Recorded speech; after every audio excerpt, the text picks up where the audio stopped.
Legislação extravagante, Lei 13.869 de 2019, dos crimes e das penas, artigos 18 a 22. Prosseguindo aqui a nossa análise da Lei de Crimes de Abuso de Autoridade, vamos falar dos artigos 18 a 22, né? E não vamos perder tempo, porque inclusive o artigo 22, que é o último da nossa análise nessa aula, é um artigo bastante extenso. Mas vamos lá, comecemos então a partir do artigo 18. Olha só. Submeter o preso a interrogatório policial. Veja só, o artigo se limita ao interrogatório realizado na fase policial. Então, voltando. Submeter o preso a interrogatório policial durante o período de repouso noturno, salvo se capturado em flagrante delito ou se ele, o preso, devidamente assistido, consentir em prestar declarações. Pena, detenção de 6 meses a 2 anos e multa. Então, estamos frente aqui a uma infração de menor potencial ofensivo, né? Então, olha só. Em primeiro lugar, a gente percebe que esse crime é um crime próprio, porque ele só pode ser praticado por um policial, no caso, um delegado de polícia, né? Porque fica muito claro aqui na redação, olha, acompanha comigo o artigo 18 aqui, ó, interrogatório policial. Então, nem se pode falar que o Ministério Público pode ser autor dessa infração. Por quê? Porque o tipo penal está relacionado à atividade realizada pela autoridade policial, né? Então, por isso que nós deixamos claro que se trata de um crime próprio, não é só um crime próprio num contexto genérico. Claro, é um crime próprio porque está relacionado a um agente público, até aí ninguém discute, evidentemente, mas é um crime bem específico porque ele está relacionado a um agente público em sentido estrito, ou seja, um agente público em especial, no caso aí o delegado de polícia, que é a autoridade que tem a atribuição funcional de realizar os interrogatórios, né, na fase policial, ok? Continuando lá. O verbo utilizado no tipo penal é o verbo submeter, né? E esse verbo, né, ele implica numa ideia de permanência, né? Numa ideia de prolongamento do fato durante um determinado tempo. Por isso que nós colocamos para você aqui que o verbo submeter é o núcleo do tipo e ele consagra, né, um crime permanente. Enquanto o interrogatório policial ocorrer, o preso está sendo submetido a ele. E por isso a situação de flagrância se protrai, ou seja, se prolonga no tempo. E aí nós colocamos sujeito ativo, é o agente ou a autoridade policial responsável pelo interrogatório, né? Os interrogatórios realizados pelo Ministério Público, como já dissemos, não estão incluídos no tipo penal, uma vez que não se trata, nesse caso, de interrogatório policial. E sujeito passivo da infração é o preso, né? Uma vez que ele está sendo submetido ao interrogatório, né, durante o repouso noturno, e a gente vai verificar daqui a pouquinho a respeito do que vem a ser esse repouso noturno, né, a não ser que ele tenha sido capturado em flagrante delito, né, ou ainda, se ele devidamente assistido, consentir, permitir, deixar, né, que sejam prestadas as suas declarações, ok? Prosseguindo. Como se dá a consumação dessa infração, que é naturalmente uma infração dolosa, uma vez que não temos crimes culposos aqui na lei de abuso de autoridade? A consumação se dá com o início do interrogatório durante o período de repouso noturno, né? Já disse a você que se trata de uma infração de menor potencial ofensivo, claro, desde que seja realizada aí dentro do âmbito da Polícia Civil. Se tratar de uma infração praticada no âmbito da Justiça Militar, então não aplicaremos a Lei 9.099. Ó, negativo, Justiça Militar, não há incidência da Lei 9.099, uma vez que o artigo 90A desta lei deixa claro que ela não se aplica no âmbito da Justiça Militar, né? Esse artigo 18, tem aqui a informação, não se aplica à fase judicial. Por quê? Porque o artigo 18 deixa claro que é um interrogatório realizado pela autoridade policial. Então, aquele interrogatório realizado na fase judicial, ele é realizado pelo juiz de direito. Não é ele, o juiz de direito, sujeito ativo desta infração, ok? E aí vem um aspecto interessante, acompanha comigo aqui. Esse horário de repouso, que é o horário noturno, coloquei para você que é o horário compreendido das 22 horas às 6 horas da manhã. E aí, se você der uma olhadinha na própria Lei de Abuso de Autoridade, lá no seu artigo 22, parágrafo 1º, inciso 3, você vai verificar que haverá a prática de crime caso um determinado mandado seja cumprido após as 21 horas e antes das 5 horas da manhã. E aí você poderia me dizer o seguinte: peraí, professor, a própria lei informa que o mandado não deve ser cumprido entre o período das 21 horas e as 5 da manhã. E aqui, né, nós temos que o repouso noturno, segundo a sua informação, estaria compreendido das 22 às 6 da manhã. Muito bem, o Código de Processo Civil estabelece que os atos processuais devem ser realizados, né, conforme o artigo 212 do Código de Processo Civil, que os atos processuais devem ser realizados entre as 22 horas, lá o artigo 212 informa que os atos devem ser realizados das 20 às 6 horas. Porém, numa interpretação extensiva, né, entende-se que os atos podem sim ser realizados até as 22, mas do intervalo das 22 às 6 da manhã, não, ok? Porque isso, na verdade, inclusive favorece o agente. Mas essa interpretação ainda vai depender de uma pacificação dos próprios tribunais. No que se refere ao disposto na própria lei de abuso de autoridade, que no artigo 22, parágrafo 1º, inciso 3, temos ali o período compreendido das 21 às 5 da manhã, se você observar, por exemplo, às 5 da manhã, nós temos um período menor do que o período compreendido por boa parte aí da doutrina que entende que seria das 22 às 6 da manhã. Né? Então você veja, vai depender, como a lei ainda é bastante recente, vai depender da interpretação e da pacificação que os tribunais venham a trazer a respeito do que se deve entender por repouso noturno. Usualmente se entende por repouso noturno esse período das 22 até as 6 da manhã. Porém, repito, e já antecipo a você, há interpretações diferenciadas. Né? Alguns buscam no Código de Processo Civil, artigo 212, e lá entende-se que os atos processuais devem ser realizados das 20 horas até as... não devem ser realizados, né, no período que compreende das 20 horas às 6 horas da manhã. Né? Então, seria um parâmetro. Outros entendem, né, que na própria lei de abuso de autoridade, numa interpretação sistêmica, ou seja, considerando os dispositivos internos da lei, você deveria então interpretar como um período de repouso noturno das 21 às 5 da manhã. E outros entendem que o período de repouso noturno está compreendido das 22 horas às 6 da manhã, que é, na verdade, uma corrente majoritária. Mas repito a você, né, a jurisprudência, os tribunais superiores é que irão pacificar qual é realmente o correto entendimento a esse respeito. Num primeiro momento, entende-se que esse período é compreendido das 22 horas até as 6 horas da manhã, ok? E por que, então, que não se deve realizar o interrogatório nesse período? Porque se parte da premissa que o agente está mais vulnerável, né? Que parte da premissa que o agente, em tese, estaria, né, se encaminhando para um momento de repouso, de descanso, e então vulnerável no sentido de não ter o seu raciocínio mais adequado, né, mais coerente nesse período. É esse o espírito da lei, é esse, né, o objetivo da lei de impedir a realização do interrogatório durante esse lapso de tempo, ok? Voltando, né? Outra coisa também, né? Nós sabemos que se por acaso o preso quiser fazer o uso do seu direito ao silêncio, o delegado não poderá, né, prosseguir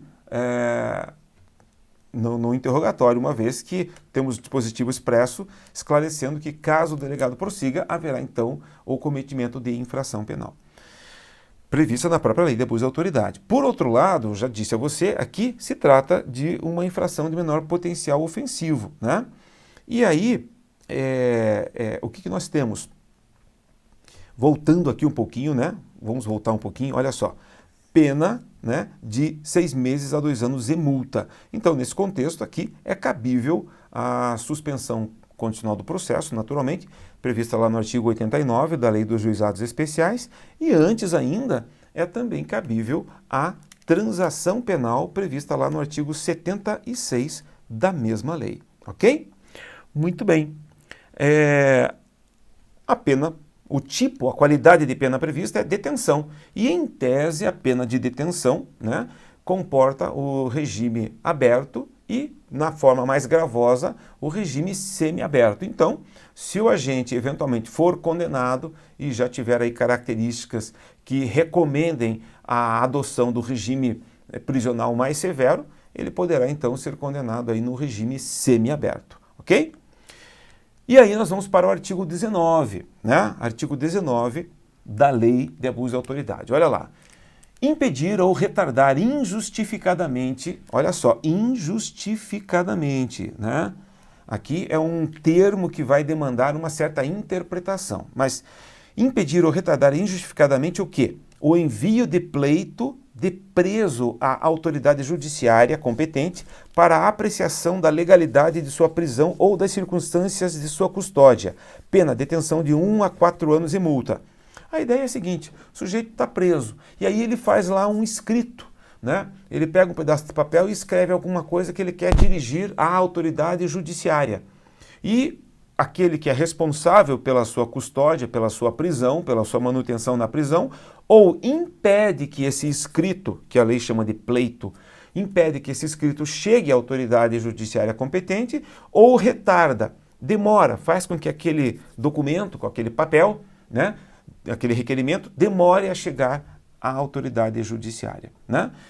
Porém, é necessário que isso ocorra de forma injustificada, né? Lembrando, a título de ilustração, que o habeas corpus ele pode ser, né, impetrado por qualquer pessoa. Não há necessidade de capacidade postulatória para que alguém impetre uma ordem de habeas corpus. Então, uma pessoa que foi presa e entende, né, de repente, que foi presa injustamente, e pega folhas e redige uma ordem de habeas corpus dirigida ao juiz de direito, né, de primeira instância, e se por acaso essas folhas, né, essa documentação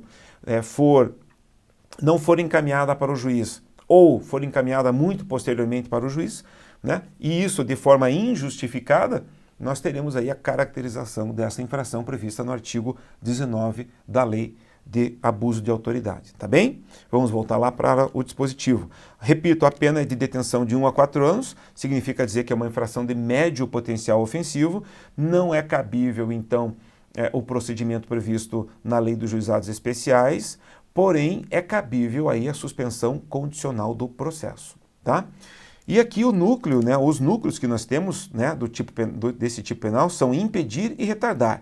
A ideia de impedir, né, está relacionada ao não encaminhamento, né? A autoridade, né, responsável aí pela custódia do preso não encaminha o pleito, barra totalmente o pleito, né? Já o retardar implica na ideia de que o pleito, sim, é encaminhado, porém tardiamente, né? Demora-se para realizar esse encaminhamento, ok?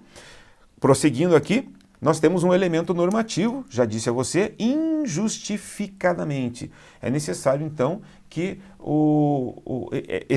essa demora no encaminhamento, né, do pleito, do preso, ou o não encaminhamento desse pleito, não tenha justificativa, não exista um motivo idôneo, né? E aí, claro, vai ter que ser analisado no caso concreto. Quem é o sujeito ativo, né? Ou melhor, quem pode ser o sujeito ativo dessa infração?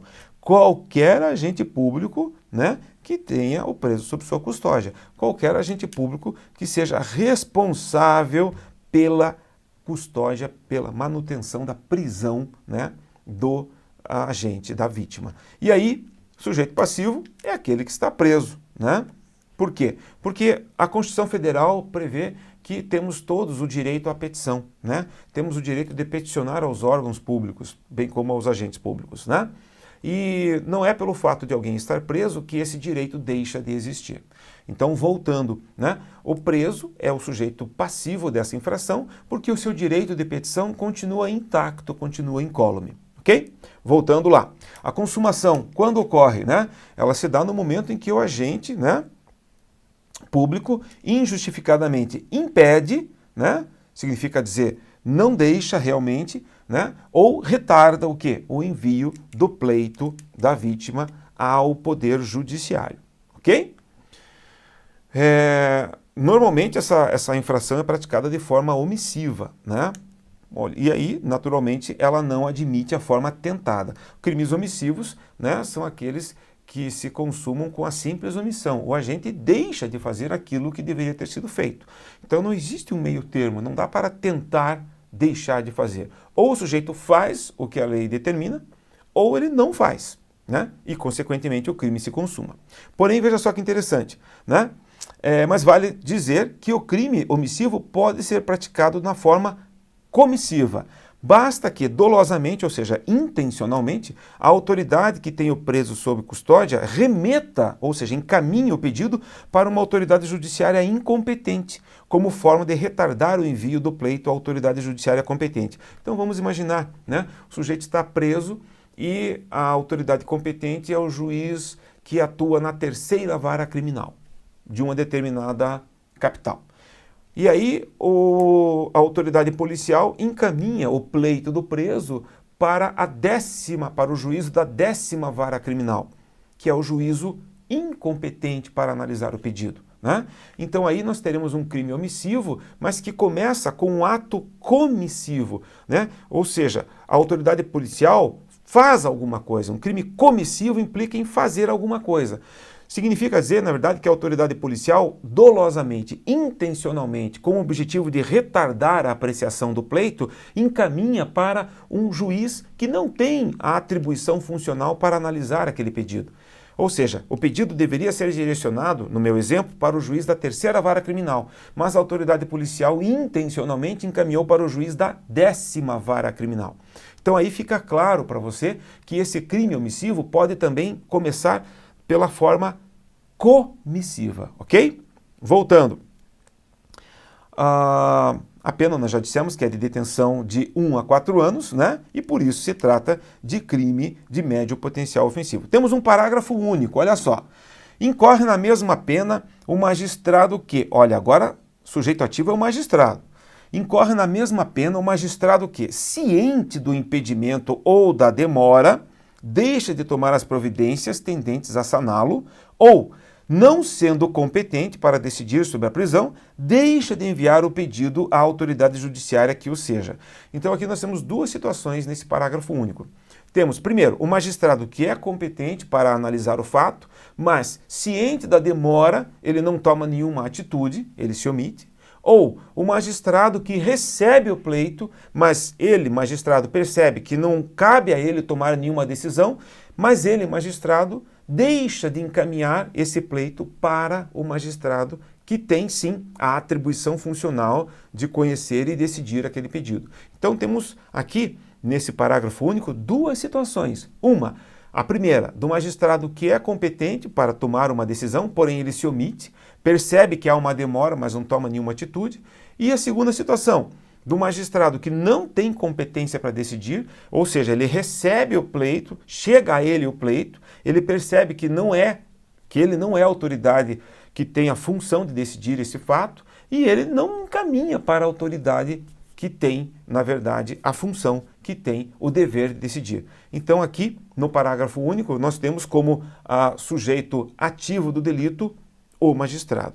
Voltemos lá. Então, sujeito ativo, magistrado competente na primeira parte deste parágrafo único, né? E o magistrado incompetente na segunda parte deste parágrafo único, ok? Sujeito passivo é o preso, né? Ou seja, primeira parte do artigo cria o dever jurídico de evitar o resultado. O juiz percebe a demora e tem o dever jurídico de fazer cessar a demora, né? Ou o impedimento. Já na segunda parte, o crime pode ser praticado apenas pela autoridade judiciária incompetente. Ele percebe que ele não tem a atribuição para decidir o pleito e deveria encaminhar para o juiz que tem a competência para tal, porém ele não o faz, né? Então o crime do parágrafo único é omissivo próprio, ou seja, o que é um crime omissivo próprio? É aquele crime que se consuma com a simples omissão. Não há necessidade de nenhum resultado. O agente deixa de fazer aquilo que deveria ter sido feito, ele simplesmente se omitiu, né? Não há necessidade de resultado de qualquer modificação do mundo em que vivemos.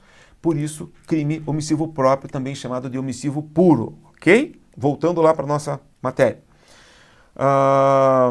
E o apenamento também é aquele previsto no caput, ou seja, pena de detenção de 1 a 4 anos. Deixa só eu voltar aqui um pouquinho Olha, 1 a 4 anos e multa, ok? Muito bem. Vamos voltar aqui. Agora vamos para o artigo 20, olha só. Impedir sem justa causa a entrevista pessoal e reservada do preso com seu advogado, né? Pena, detenção de 6 meses a 2 anos e multa, ou seja, trata-se aqui de uma infração de menor potencial ofensivo de competência, né, do juizado especial criminal, salvo se ela for praticada no contexto, né, da justiça militar. Aí teremos a possível prática de crime militar, consequentemente, não se aplicam as disposições da lei dos juizados especiais. Muito bem. E você sabe que o preso tem o direito de se entrevistar reservadamente com o seu advogado. E caso a autoridade não permita que isto ocorra, não permita dolosamente, né, desde que com aquelas intenções, com a caracterização de um dos elementos subjetivos do tipo, que nós vimos que estão lá no artigo 1º, parágrafo único da própria Lei de Abuso de Autoridade, teremos a caracterização desse crime previsto aqui no artigo 20. Voltando então para a análise do tipo penal. Olha só, sujeito ativo, né? O crime pode ser cometido por qualquer autoridade que tenha o preso sob sua custódia. Sujeito passivo é o preso, né? Ou ainda o próprio réu solto, ou ainda o investigado, e mais, o advogado também que está sendo impedido, que estaria sendo impedido de ter o contato, né, com o seu cliente e assim exercer a sua profissão. Olha lá, o núcleo do tipo. O núcleo é impedir. O núcleo é sempre o verbo, né? Impedir, que significa que em razão da conduta da autoridade, né, que o preso, que tem o preso sob sua custódia, a entrevista que é pessoal e reservada, né, ela não ocorre. Significa dizer que a autoridade não permite que essa entrevista se realize, né? E essa entrevista ela deve ser pessoal e reservada. Significa dizer que deve existir ali digamos assim, uma intimidade, né, entendida aí num contexto profissional, entre o preso e o seu advogado. Não há possibilidade de haver uma intromissão, né, de haver uma interferência de qualquer outra autoridade ou quem quer que seja, né? Por isso devem estar presentes somente o preso e o advogado, né? E entende-se o seguinte, que se no ambiente em que estiver lá o preso, seja ele preso, na verdade, ou, né, o sujeito que está lá respondendo algum procedimento, mesmo que solto, se não houver ali um ambiente, né, ideal para que ocorra essa entrevista reservada, então deve-se procurar dentro daquele ambiente um local afastado para que eles possam, tanto o preso e o seu advogado, para que eles possam conversar, né, de uma forma um pouco mais à vontade, para que a pessoa possa receber as orientações adequadas aí do seu defensor, ok? O elemento normativo, nós temos nesse tipo penal um elemento normativo, qual seja a expressão sem justa causa, né? Se houver justa causa para que se impeça, né, o preso de conversar com o seu advogado, então tudo bem, aí não há caracterização da infração. Agora, se por acaso houver aí uma justa causa, uma razão, um motivo, né, que efetivamente explique, né, esse impedimento, aí tudo bem, né? Olha só, já informamos que se trata de uma infração de menor potencial ofensivo e, como regra, será objeto de análise junto ao juizado especial criminal, salvo a hipótese de incidência aí da justiça militar. Parágrafo único, né?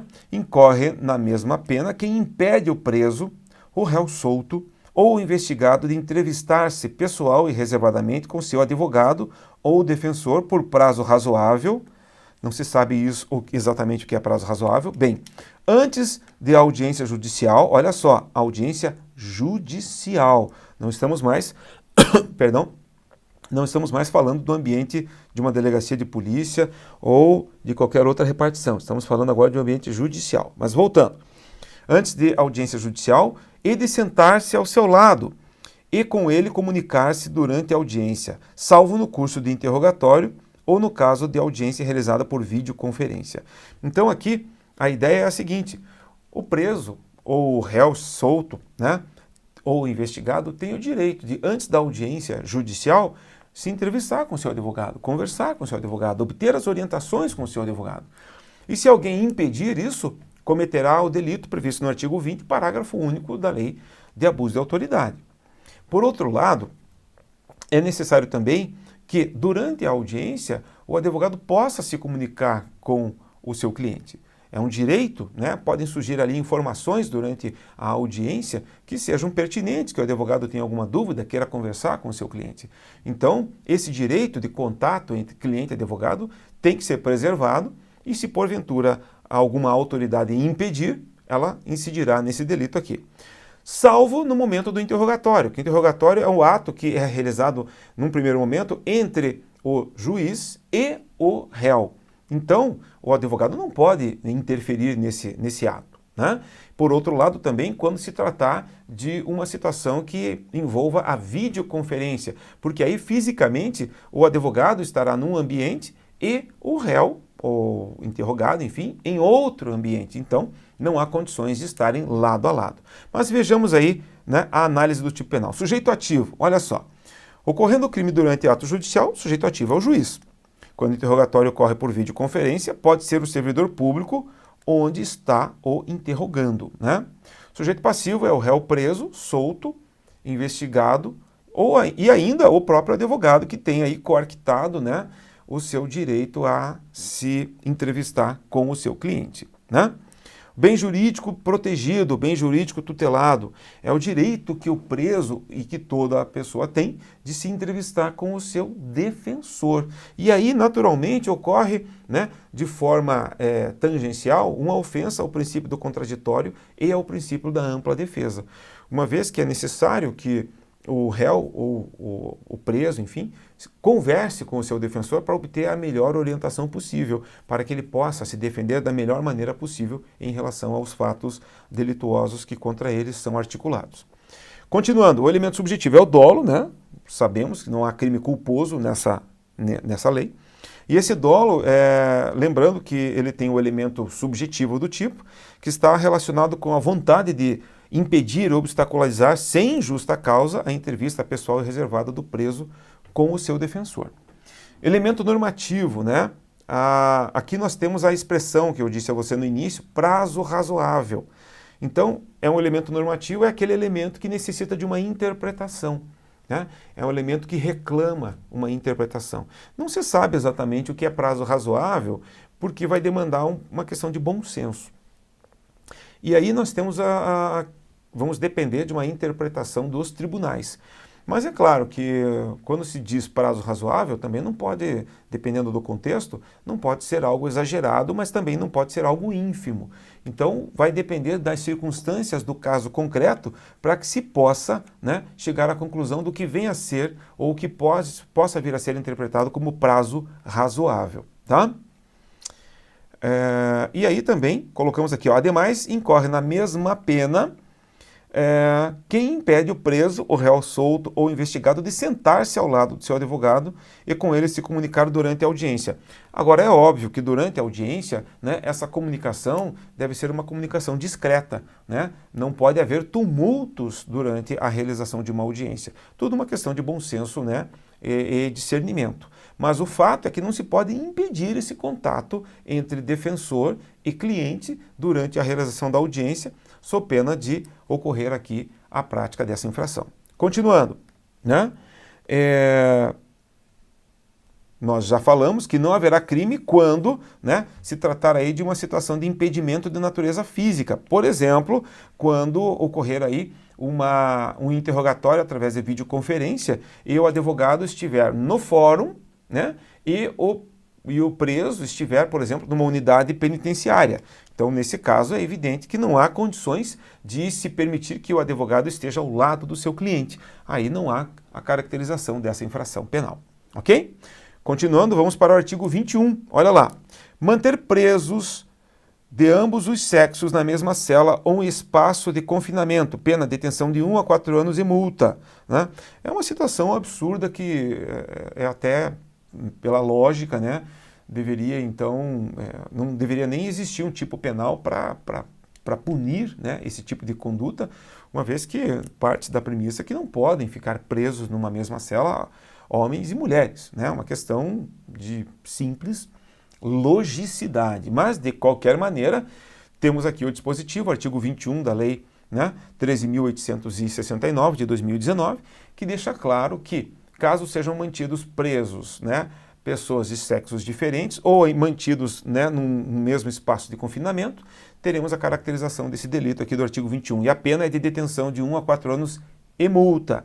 Então é uma infração de médio potencial ofensivo, ela admite aí a suspensão constitucional do processo, mas não admite transação penal e caso o sujeito venha a responder pela infração, ela tramitará perante a vara criminal ou perante aí, né, um tribunal, caso o autor da infração tenha foro por prerrogativa de função, mas não tramitará perante o juizado especial. Voltando lá para a análise do tipo, olha só, o verbo é manter, né? Olha só, manter. Significa que nós estamos frente a um crime permanente. A ideia de manter implica numa ideia de durabilidade, né? De tempo, de estabilidade, né? E enquanto essa manutenção, né, da prisão de pessoas do mesmo sexo numa mesma cela, né, enquanto essa manutenção existir, estaremos aí numa situação de flagrância, né? E a cela é o local destinado a presos provisórios ou definitivos e o espaço de confinamento é qualquer área que não seja necessariamente projetada para uma ocupação contínua de presos, né? Enfim, é uma área que está sendo aproveitada para esse fim, mas que não foi projetada para esse fim. Olha lá, o artigo 21, provavelmente por uma falha do legislador, né, ele não abrange pessoas submetidas à medida de segurança, né? E por isso, em tese, se forem submetidas aqui, né, no mesmo contexto, né, no mesmo ambiente, pessoas submetidas à medida de segurança de sexos distintos, em tese, considerando o princípio da legalidade estrita, nós não teríamos a caracterização desta infração. Podemos ter de algum outro tipo penal, mas não dessa infração, né? Além disso, trago aqui para você essa informação, né, dependendo, né, das circunstâncias em que esse fato se der, poderá estar caracterizado aí o crime de tortura previsto lá na Lei 9.455 de 1997, especificamente lá no artigo 1º, parágrafo 1º, tá bem? Sujeito ativo aqui dessa infração pode ser o diretor do presídio, né? Opa, faltou um acento aqui, né? Vamos colocar o acento e o acento no local correto, que é no I, né? Ou ainda o juiz de direito, caso ciente esteja a respeito dessa situação, ou ainda a própria autoridade policial, que também, naturalmente, deverá, caso a pessoa esteja presa dentro de uma repartição policial, né, a autoridade policial deverá estar ciente disso. Sujeito passivo são os presos, né, que estariam aí confinados no mesmo ambiente. E aí vem uma situação também particular, os transexuais, né, pessoas que são psicologicamente de um sexo, mas anatomicamente de outro. Como regra, essas pessoas devem ficar numa cela correspondente ao seu sexo, né, de gênero. Então, a não ser que opte pelo seu sexo anatômico. Então, se a pessoa, né, é do sexo masculino, mas opta pelo sexo de gênero feminino, em tese essa pessoa deverá, então, conforme uma resolução conjunta até do Conselho Nacional de Justiça, né, essa pessoa deverá ficar numa cela onde estarão as pessoas do sexo feminino, né? E a situação também se dá em relação aos travestis. A diferença é que os travestis são pessoas que pertencem ao sexo masculino, numa dimensão fisiológica, mas que socialmente se apresentam como integrantes do sexo feminino. E aí deve ser respeitada a sua identidade social, né? Então, normalmente devem ficar detidas numa cela onde estejam as mulheres. Olha lá o parágrafo único aqui. Incorre na mesma pena quem mantém na mesma cela criança ou adolescente na companhia de maior de idade ou em ambiente inadequado, observado o disposto na Lei 8.069 de 13 de julho de 90, ou seja, o Estatuto da Criança e do Adolescente, né? Isso é óbvio também, enfim, a lei está dizendo, né, está falando o óbvio, mas vamos lá. O fato é que se uma criança, né, ou um adolescente forem mantidos numa cela em companhia de maiores de idade, teremos aí a prática dessa infração. E cabe às autoridades evitar a todo custo, né, esse tipo de situação. E essas autoridades que eventualmente, né, agirem dessa forma, se omitirem e permitirem que essa situação ocorra, responderão pelo delito e o apenamento é de detenção de 1 a 4 anos e multa, né? Repito, nem seria necessário, né, que houvesse lei para dizer o óbvio. Mas, enfim. Continuando ali, as medidas que podem implicar aí, né, na privação da liberdade de um adolescente são a semi-liberdade, né, bem como a internação, né? Essas duas medidas socioeducativas podem aí implicar na privação da liberdade do adolescente, né? E justamente por isso ele não pode ficar no mesmo contexto, no mesmo ambiente que um maior de idade. E aí, olha, o ambiente considerado adequado ou inadequado para o menor, de acordo com o artigo 94, né? O ambiente será considerado, adequado ou inadequado para o menor de idade, de acordo com os termos do artigo 94 do Estatuto da Criança e do Adolescente. E eu peço a você que dê uma lida, né? Faça uma remissão a esse dispositivo para ter uma ideia mais adequada, porque o Estatuto ele procura naturalmente proteger com maior atenção, né, a criança. A criança, lembrando, é o ser humano do sexo masculino ou feminino que tem até 12 anos incompletos. E adolescente é o ser humano do sexo masculino ou feminino que tem de 12 anos completos até 18 anos incompletos, ok? Agora nós passamos para o artigo 22 aqui da nossa lei. Olha lá, invadir ou adentrar clandestina ou astuciosamente ou à revelia da vontade do ocupante, imóvel alheio ou suas dependências, ou nele permanecer nas mesmas condições, sem determinação judicial ou fora das condições estabelecidas em lei, pena de detenção de 1 a 4 anos e multa. Olha só, nós sabemos que lá no Código Penal, no artigo 150, nós temos o crime de violação de domicílio, né? E aqui no artigo 22, nós temos o crime de violação de domicílio, né, com características bem específicas, porém, quando praticado por um agente público. E aí se trata de um crime de abuso de autoridade. Então, grosso modo, né, nós temos perfeitamente a condição de compreender que no artigo 22 da lei nós temos a violação de domicílio praticada por agente público e que vai implicar, então, na caracterização de abuso de autoridade. E o apenamento aqui é de detenção de 1 a 4 anos e multa, ou seja, infração de médio potencial ofensivo, que não permitirá o trâmite junto aos juizados, não negativo, mas permitirá a possibilidade aí de suspensão condicional do processo, caso não esteja vinculada aí a uma infração de natureza militar, ok? Voltando lá, então olha só, colocando para você, trata-se de uma modalidade especial de violação de domicílio, né? O diferencial aqui é o sujeito ativo, que se trata de um agente público. E nós temos aí os 3 núcleos, né? Invadir, adentrar e permanecer, né? O invadir implica numa ideia de violência, né? Uma ideia de tomada brusca, né? A pessoa ingressa no local de maneira brusca, de maneira ofensiva, né? Já o adentrar, normalmente, implica numa ideia de, digamos assim, o agente público ingressa no local, porém sem violência, né?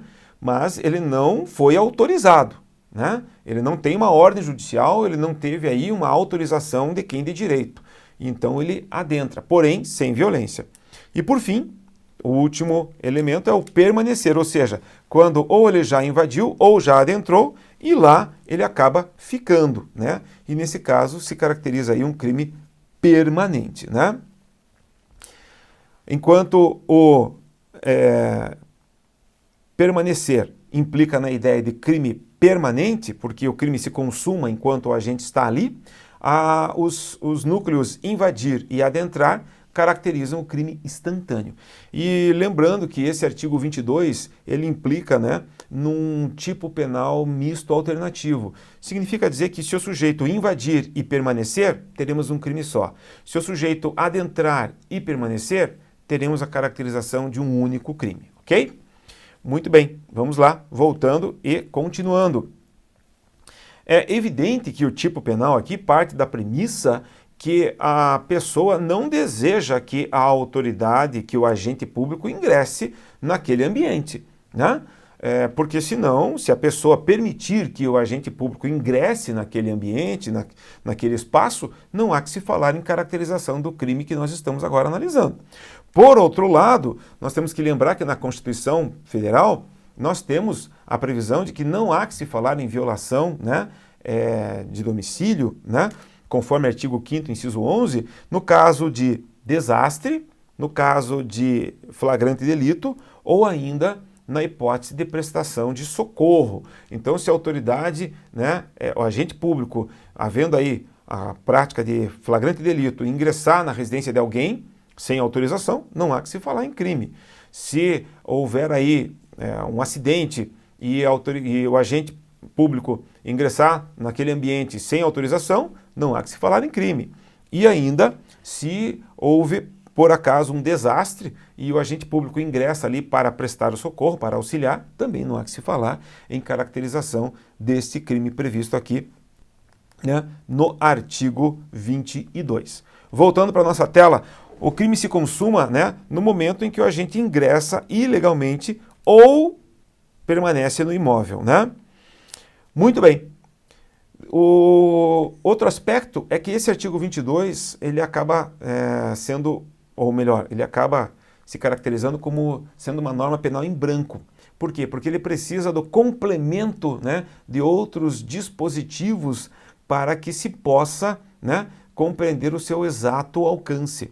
E um desses dispositivos, né, é exatamente aqui o artigo 5º, inciso 11 da Constituição Federal, né, para que nós possamos aí compreender quais são as situações que autorizam o ingresso do agente público em imóvel alheio, tá bem?